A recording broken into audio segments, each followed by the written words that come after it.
7% of all high school athletes go on to play in college. As proud members of the 93% that didn't, this is Frat Leads. All right, everybody, welcome back to this episode of Frat Leads. We are joined today. I love that shirt, Aiden, by the way. Can we show that to the crowd? Drink like a champion today. That's beautiful. Anyways, we are here. We are here with a good friend, Jacob Rhyme Time Rhymer, the college basketball guru. He has called all the upsets early in the year. This man knows his stuff. He lives, eats, breathes basketball. And he's gonna tell everybody some insiders on what to look for this season. So usually, I mean, we're talking about football. It's that time of the year where college basketball is kicking off, and it's not getting as much coverage as it's going to be. Obviously, a lot of the teams were scheduled some cupcakes early in the season, but we just had the remind me what that classic is called. The Champions Classic. Right. That, like I said, college basketball guru over here. Anyways, yeah, we just had the Champions Classic, and we officially got a taste of what the good games are like again. And yeah, Reimer's here with us today. Let's get into it. How we doing, Reimer? Hey, I'm pretty good. Thanks for having me on. It's a blast to be back. No, I felt like it was the perfect time with we had the Eagles and just getting beat by Taylor Heineke and the Commanders, baby, left hand up. But we finally got a taste of those basketball games. We had Duke losing last night to Kansas in a suspended Bill Self. And, of course, the throwdown between Kentucky and Michigan State, which went to overtime, correct? Double OT. Double overtime. Double OT. Yes. Double OT. So, shout out. Was it one of those, like, I ended up seeing the final score. I don't know what the over-under was. Was it like the over was completely saved by double overtime? I'm pretty sure it was, yes. I don't remember what it was exactly, but end of regulation, everybody was thrilled who bet the over that it was. You can't beat that. You can't beat that. That's a gambler's dream is hitting an over in a double overtime game. Oh yes, that game itself was just insane. Everybody was so hyped up for Duke and Kansas. Sixth best team in the country versus seventh best team. You had Kentucky is not as healthy right now. Sheboy is still coming back, but was still a beast last night.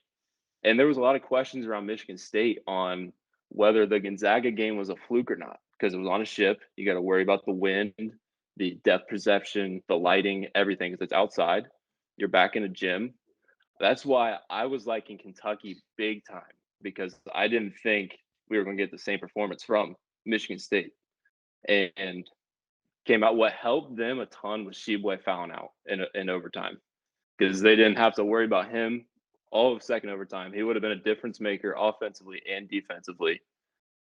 It was just a great game. I was so excited last night because it was true college basketball. It's what I've been waiting for all off season long. And Kentucky and Duke both lost on the same night. That doesn't happen often, and it's great when it does. Right. I'm sure you love that one. North Carolina squeaked out a win too, so I was excited. We made an agreement.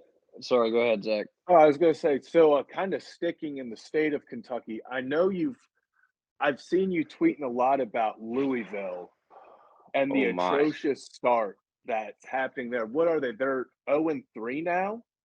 0-3. I don't even know if atrocious is the right word for that. It's so bad. It's so bad.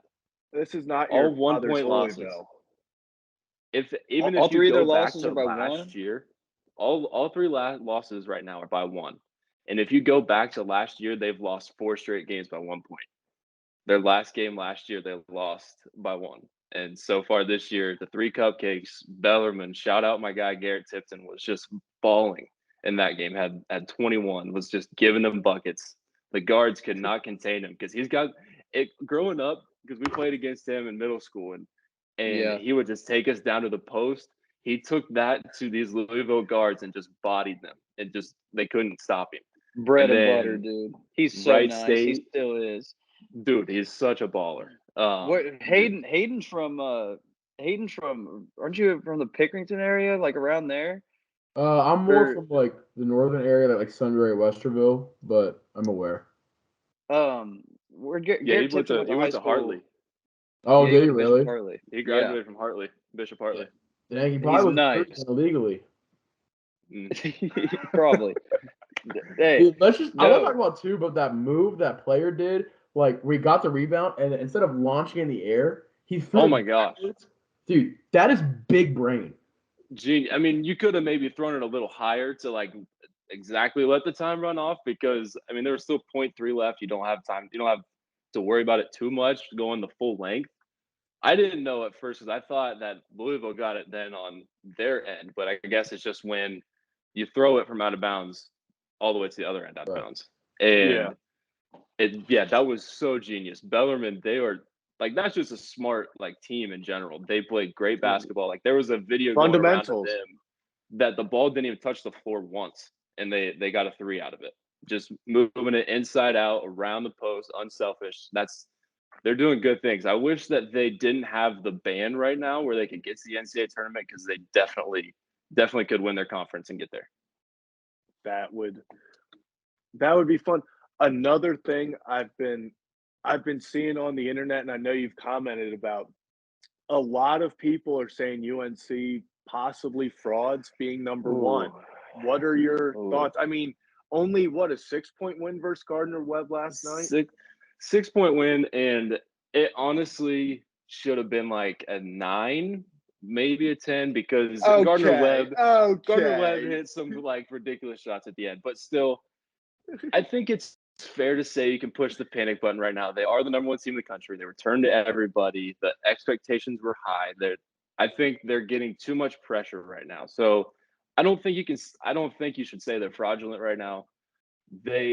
They just got to get a rhythm. I think Baycott still has a lingering ankle injury right now, but because he's not himself right now. He had a double-double every single game in the NCAA tournament last year, and hasn't had a double-double yet against 3 cupcakes. Like he's gotten 9. Like he had 11 and 9 last night. And for preseason ACC Player of the Year, preseason first team All-America, that just can't happen. Caleb Love, on the other hand, he's been pretty good. He's trying to get to the league. He's playing like how he should.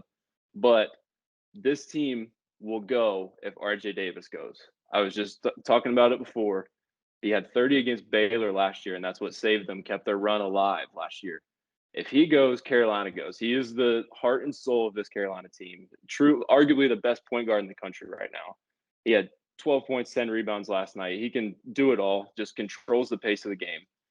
He goes if they go. Pete Nance, on the other hand, he had a great game, finally getting to see what his potential is.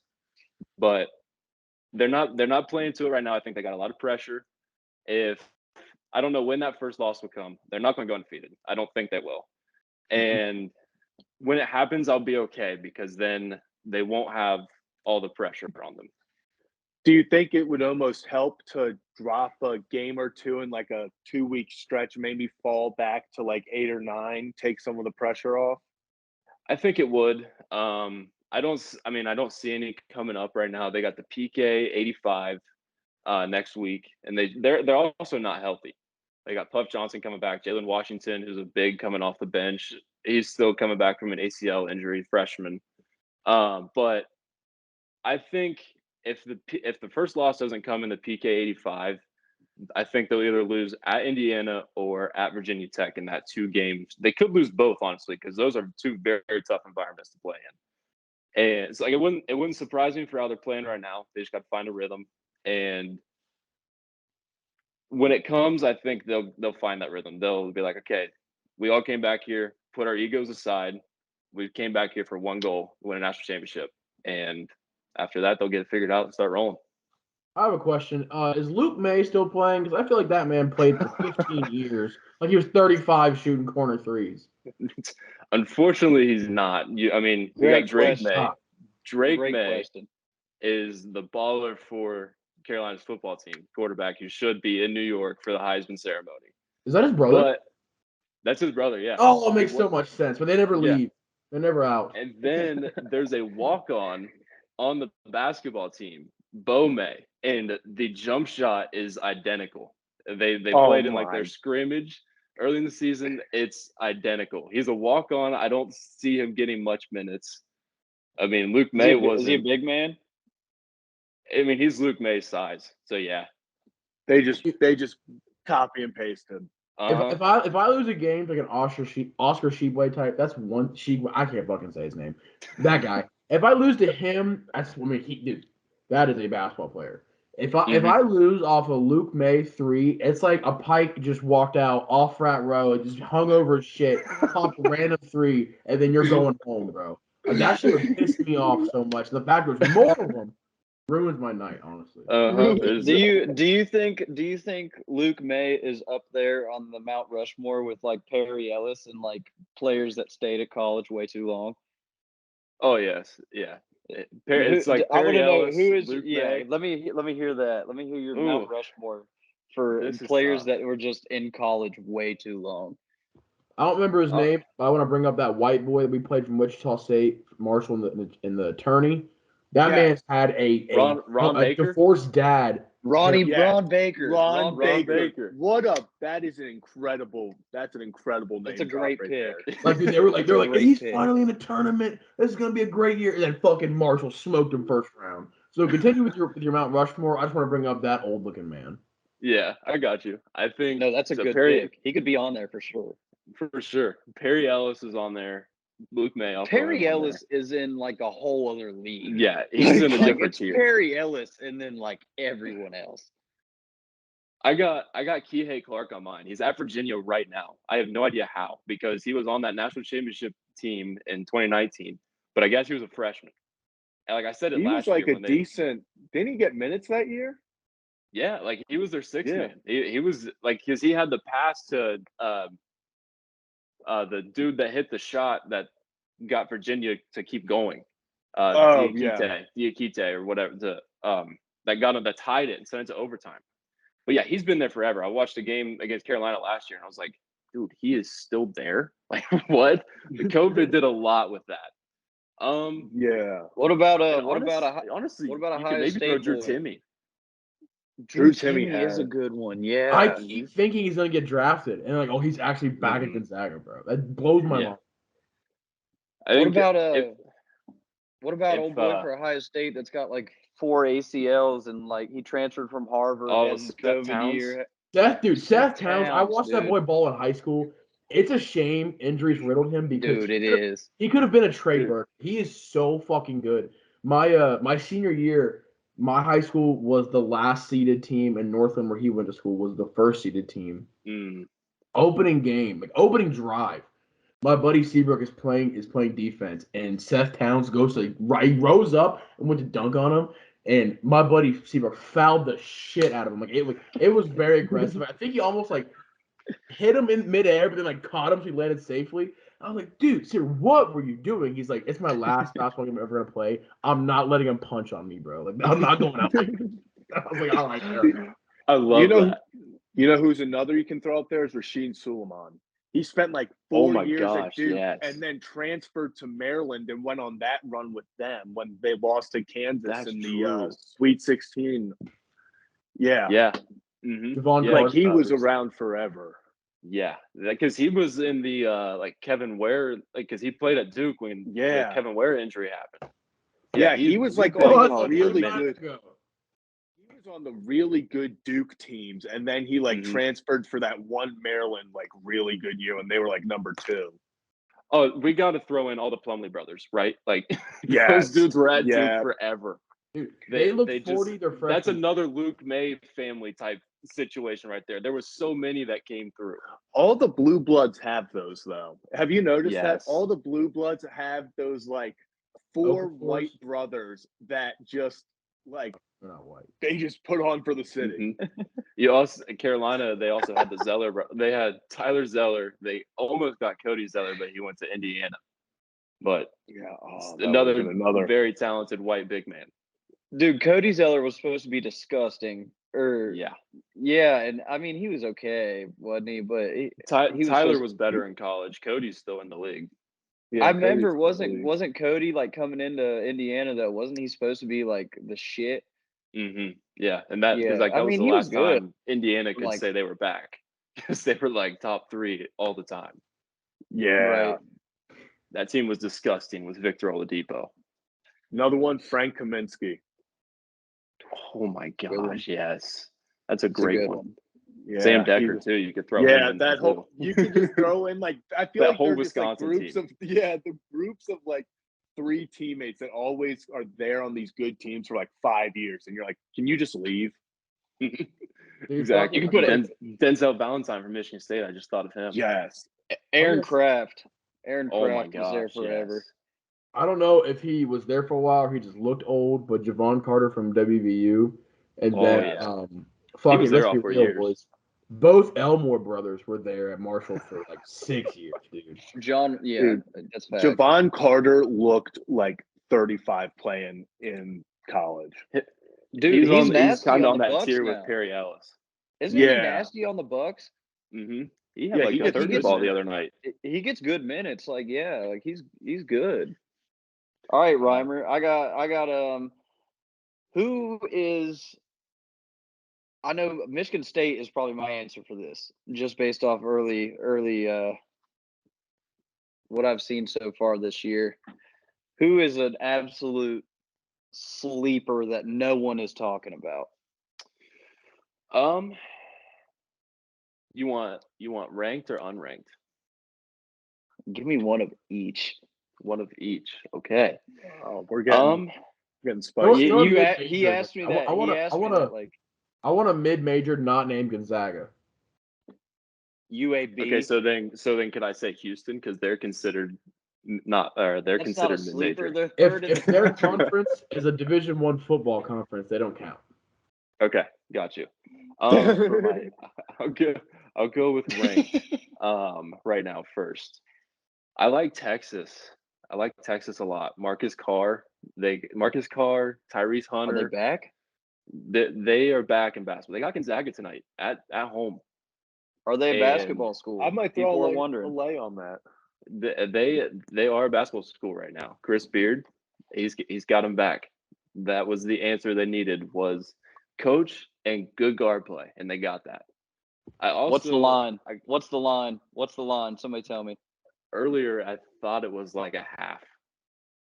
Oh, it's like pick'em. Yeah, Barstool had it at 2.5 to Texas. Texas favorites, man. Fuck. Mm-hmm. Yeah. No, I was hoping I could get like Texas at like 6.5 point dogs. Never mind. No, it's a close spread. It's a close spread because I mean it's at Texas too. Okay. True home game. True road game for Gonzaga. I'll do another ranked team because I've thought of this one as I was saying Texas. Another orange school, Illinois.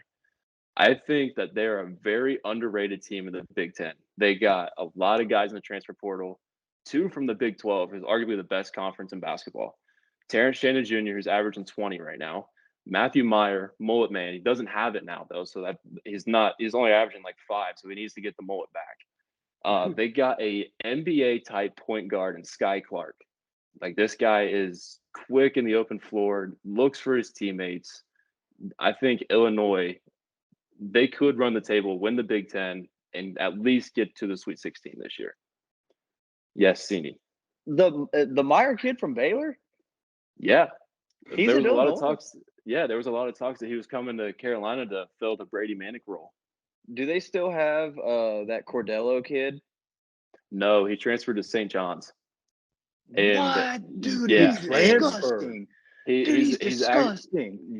He's so sick. And St. John's, like they're in close games already with some cupcakes, and I don't know. I thought he could have gone somewhere because I think Gonzaga was in the mix to get him. And right now, with how Gonzaga is, they desperately need him. Damn, like dude, Mark I like that. Push He's harder. one of those kids. I love watching him. Mm-hmm. Like he's a good came ball off player. The bench. Yeah, he came off the bench and it plays hard defense. Like, I'll do my unranked. It's kind of biased, but I'll go Ohio State. I think that this is the year Holtman gets them to the Sweet 16, to the second weekend. This team is pretty good. Last I looked, they were only up 6 right now. But I mean, they were favored by 30 some coming into this game. teams like when you're playing a non-conference and you're favored to win by that much, like I think you're supposed to be in the top 25. They're not right now. They have the talent that can get them there. The freshman class is loaded. Bryce Sensabaugh, who's the National Player of the Year in Florida last year. Bruce Thornton, National Player of the Year in Georgia. He's the starting point guard. Roddy Gale Jr., a great two-way player. They got Felix Okpara, who is the first true center they've had since like Amir Williams or Caleb Lesson. And just blocking shots. It's going to be good for them on the defensive end of the floor because they need a rim protector. They went to the transfer portal. Tanner Holden averaged 20 last year. I know it was at Wright State, but averaging 20 in Division I for a whole year is very impressive. And he had 25 in their exhibition game this year. So like he's providing a spark off the bench for them. Justice Suing is back. Zed Key is out here shooting threes. He made the first three of the game for Ohio State tonight. Like Ohio State, they're pretty good. They're not getting the respect they deserve, I think, because they are very talented. This could be his most talented team that Holtman has had during his tenure at Ohio State. Oh wow, dude! I think like you said, I think Zed Key is like the sneaky like final piece of the puzzle because like the thing about him is last year like he'd either be dominant for like 10 points straight or he would dribble off his knee. Like it'd be somewhere in the middle of that, bro. But if he fix that shit, that's bro, so accurate. That is so accurate. Like he would have like 3 straight possessions of like a nasty like fake dribble off shoulder hook shot, and then he always went over the right. It was always a left-handed hook shot, but it was money. Then it would look like he'd never dribbled a ball before. Yeah. Like so, I mean, if he picks that shit up, like you said, Ohio State dominant. I mean, he's had a double-double in their first 2 games so far this year. And what's helping that is because the play on the perimeter. They got Sean McNeil, I forgot to mention him, from the transfer portal from West Virginia. Great veteran leader right there. He's major upgrade from Justin Arns last year. This dude is actually a consistent shooter. And like I said, Bryce Sensabaugh, Bruce Thornton, Tanner Holden. They got Ice Likely from Oklahoma State. So they got 2 guys from arguably the best conference in basketball from the Big 12. And the play on the perimeter is opening up so much for Zed, and that's going to be huge for this Ohio State team. So you wanted a mid-major too, didn't you? Sure did. Like I want like a Mount St. Mary's or some shit. Like obviously. I got UC Irvine. Just beat Oregon. I like that. Just beat Oregon a couple nights ago, and Oregon they were supposed to be pretty good in the Pac-12. They smacked them. DJ Davis. Remember this name, dude. Averaging 16.3 right now. UC Irvine, I normally always pick him in the NCAA tournament. If they get there again this year, I like in that 13 seed area. Dude, I swear to God, I was just about to say UC Irvine screams 13 seed upset. Screams it. Yep. I think they played Oregon the year that they did get an upset a couple years ago. Really? So they got Oregon's screams number. 13 seed upset. They were 13 because that's a school, dude. That's a school where like they could go like 26-4, and there's no way like their NCAA is giving them higher than like a 12 as a bid. Like there's just no chance. No shot. Like they go 26-4 with like 3 good wins, and they're like, okay, this is a 13 seed, and then they just ruin someone's tournament. Yeah, they just ruin someone's tournament. Yeah. Dude, and those kids don't want to be like anything higher than 13. No. Like they're so they love the underdog. Right. When you're like in one of those schools, you love that underdog mentality. Like that's what you feed off of. So Reimer, if you you have like a crystal ball looking into March, who do you think's in the Final Four? Ooh, okay. I don't mean like the 4 best teams. Like who's built for like these runs? Like who could? So this first one's biased, but North Carolina. Go in North Carolina. I think by the time we get to March, the guard play is going to be insane. Baycott's going to be a monster. They're going to get it figured out. They're going to be healthy. They'll be back there because that's what they came back for, is to get back to the championship game and be in Houston, cut down the nets. So I got Carolina. I also got Houston because Marcus Sasser Like, this dude is good enough to win National Player of the Year. He is he's the best scorer in college basketball. Cannot be stopped on all three levels. And Houston has the best defense in college basketball right now. That's what got them to the Elite Eight last year, was because their defense. They upset Arizona in the Sweet 16, took it to the very last minute with Villanova, and just couldn't get over the hump because Colin Gillespie is a beast. So I got Houston because of Marcus Sasser and their defense. Defense travels. Mm-hmm. Then I got UCLA. The Bruins are getting back to the Final Four. I love Jaime Jaquez. Like, this guy, I have him on my first team All-America. I think he is the best small forward in the game. Another guy that can score on all three levels, much bigger, great footwork. And they also have arguably the best point guard in the country, Tiger Campbell. Like, in their exhibition, in the secret scrimmage, he put up 30, and Jaime Jaquez had like 27 or something like that. But during regular season, they haven't been like the main pieces so far for them. Like, shout out to Jalen Clark and Amari Bailey, freshman Amari Bailey. Like, those guys, they're averaging over 10 double figures. They've got the guard play with Tiger Campbell and Jaime Jaquez, the experience. They got UCLA getting to Houston. And then I got Texas. I was just talking about them earlier. Love the guard play. They got Timmy Allen on the inside too. He's just a big body. You can bang with some guys. Chris Beard, he finds a way to win all the time. So do you guys want to know the common theme of these four teams? What are we looking at? The guard play. You win games in March because of the guard play. We saw it last year. Carolina, they got to the Final Four because of Caleb Love and RJ Davis. I mean, they had Baycott and Brady Manick, but Caleb Love averaged like 25 a game. RJ Davis had his spurts. Duke last year, Jeremy Roach. If Jeremy Roach doesn't play the way he did in their Final Four run, I don't think Duke gets there. You had Colin Gillespie on the other side of Villanova, and you had Remy Martin, Ochai Agbaji, and Christian Brown for Kansas. It's the main theme throughout March. Teams with good guard play, they normally go on deep runs. I love that. I had a question for you, Ron, especially.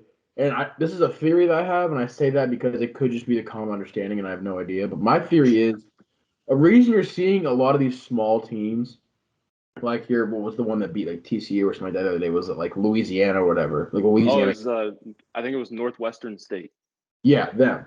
Mm-hmm. I feel like a lot of the reason you're seeing these is because now with the one and done crowd, you're seeing these bigger schools get these big signings, these big recruits, but they leave the NBA immediately. When these smaller schools have guys that are staying there all 4 years and building the chemistry and the connectivity. And that's why we're seeing these, so many upsets in March Madness and so many upsets down at the beginning of the year. Do you think that, it's because they're staying all 4 years? And how does that, what gives you the advantage of 4-year starters compared to, number one recruits in the nation? I think having the more experienced guys is a huge advantage. I mean, if you look at past champions, that's been the theme of every team. Baylor, they had a bunch of guys that were upperclassmen, junior, senior. Kansas last year, Ochai Agbaji, Christian Brown, David McCormick, Remy Martin, all upper-class guys. I mean, I don't think, other than maybe Kentucky in 2012, that was the last time we had like a true one-and-done cut down the nets. Duke in 2015, I'll give them that. But they also were pretty experienced at the guard play with Quinn Cook. They had Matt Jones, they had the great recruiting class that they had. But you don't see that as often. You see the past couple of years, teams with the most experience are cutting down the nets on the final Monday of college basketball. I think that's what holds Duke back from getting so many championships, because they don't have the experience. That's why Kentucky hasn't won in a while. I don't think that's why Gonzaga is going to win in a while. I mean, they haven't, because they haven't had quite the experience. They have it now with Drew Timme. But, I mean, when they played Carolina in 2017 in the national championship, Carolina was way more experienced than Gonzaga was. And, I mean, Roy Williams, he's been there. Mark Few hasn't. So I think that is the recurring theme with all these upsets, is teams with the most experience. They're moving on for sure. Yeah, it kind of combined with what you said with like the guard plays. I remember when you said that, kind of made a bunch of sense because I remember when Ohio State put Oral Roberts, and I was like, oh, Oral Roberts. That's not even a real school. But like the Amos guy, like he had been there for 4 years. He set all the records, and at the end of the day, it was the experienced guard that just dominated Ohio State. Another guy you can add to the Mount Rushmore. Max Amos is still in college. Are you serious? He get drafted? He's still there. Gee, I thought he was beat Ohio State. That was 2 years ago. Yeah. Yep. Dang. Yeah. Still getting buckets for Oral Roberts. My last question that I have is someone that is not named Victor Wembayama or whatever it is, or Scooty Henderson. Who's coming off the draft board first? Ooh. I think this is pretty loaded with like talented freshmen. I think you're probably looking at Derek Lively when he gets fully healthy. I think he'll be a beast for Duke. Dariq Whitehead, when he gets healthy, he's going to be a stud too. Trying to think of some other guys. Keontae George from Baylor, really talented freshman. He's going to be really good for them. I mean, the main players are like, it's the year of the big man again. You had so many guys come back: Sheboy, Timmy, Baycott, Trace Jackson Davis, Hunter Dickinson. You can name so many bigs that came back. And it's like you don't have that many talented guards, experienced guards that could go extremely high like that. That's why I like a Dariq Whitehead, Keontae George, Derek Lively, one of those guys to get to go early, other than Victor Wembanyama and Scoot Henderson. I know it's not, college basketball, but do you believe the hype in Wembanyama? Oh yeah, this dude's a stud. Like, I mean, everybody, like Richard Jefferson, who played with LeBron, is saying that if he was in the same class as LeBron would be second. Like, and Giannis had said so much about Victor Wembanyama. Like, he gave a great comparison. He's got the defense like Rudy Gobert and the scoring like Durant. Like, that's just a freak in nature. Yeah. That is a true unicorn right there. And he's out here doing floaters from 3-point line. And it's ridiculous what this guy's doing. It's gonna be fun. He's definitely next. He's definitely got to put some weight on, but yeah. But he's going to be a problem when he gets to the NBA. I think it would be cool if it would be like, as sort of like when Jordan and like was going out, and then all of a sudden LeBron came on. If it's like LeBron's, starting to head out, and then Victor could be another one of those things. Passing the torch, maybe. Yeah. LeBron will leave LA and go play with him for 1 year, and it sucks because the Lakers, if they had their first round draft pick, they'd be in line right now for Victor Wembanyama. But the pick is to the Pelicans right now. The GM move of all time if he somehow would have managed to get them the number 1 pick. Like LeBron tanking, and then like all of a sudden he comes back and wins 3 more ships. Like I would admit he's the GOAT if he like strategically tanked to get the next GOAT and then won 3 ships with him, and then was like, okay, I'm out. Like that would have been true GOAT stuff. Oh yeah. Yeah, it's tanks for Wembanyama. He's gonna go wherever he goes, and then whenever Bronny gets drafted, he's gonna go hop out. He's gonna keep taking 1-year deals and just scoot around, get around the league. Yeah, not gonna lie, but the Magic end up with him, with Victor. I mean, the Magic have the worst record right now, I'm pretty sure.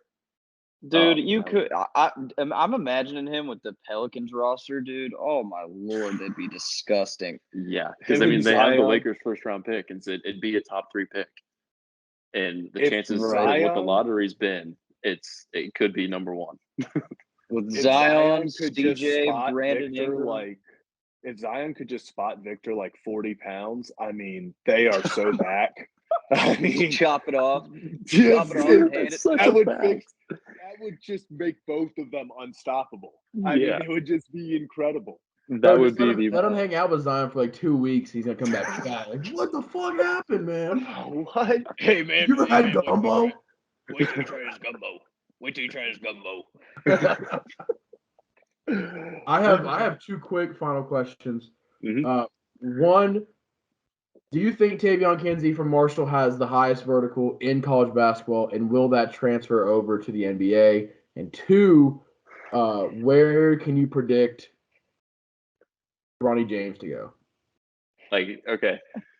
I think Kinsey, he's definitely got a ridiculous vertical. I don't think I've seen anybody in college basketball right now with anything crazier than him. And I saw him in high school too, play at Eastmoor.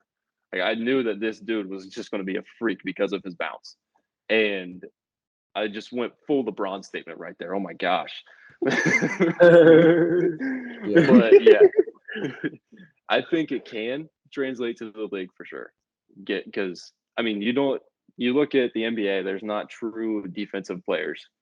If he can score the ball and he's got the vertical he has, that's going to be an energy builder for a team. He can come off the bench and be that role player. So it'll be exciting to see what he does. I think Bronny's coming to Ohio State. I'm fully sold on it. And I'm to the point where I want it to happen. Dude, the amount it would be so good for Ohio State. And the NIL deals he would get, the jerseys that would sell, bro. Oh my god! Every frat bro in Ohio State would have a Bronny jersey. They'd have the Irish St. Vincent St. Mary LeBron jersey, and have the Ohio State James jersey. I mean, he signed the deal with Nike, the NIL deal with Nike. I wonder how he got that. And I'm pretty sure it's between Ohio State, Oregon, and USC. He hasn't taken a visit to Oregon or USC yet. USC just got the number 1 point guard in this class, Isaiah Collier. So Bronny could go play with him next year, or come be a Buckeye and be the star here. Dude, the shot would fill out so much. Oh my god, they'd have to take the nationwide arena. That's what they've been wanting for so, because it's to the point where people are like, go play at St. John's because it's a true college basketball environment for how small it is. You bring Bronny in, the shot will fill out for games like tonight against Eastern Illinois, because people will just want to watch Bronny. I won't be able to get $1 tickets off Game Time anymore. Yeah, it would be even if I say Bronny was playing at Ohio State, when we were all back at young at Marshall, I would so be okay, we got to go watch Bronny play at Ohio State. People will road trip to see Bronny play. Oh yeah, dude, I went to watch Bronny. Yeah. I went to watch Bronny when he was playing St. Vincent St. Mary's at the shot. Nationwide.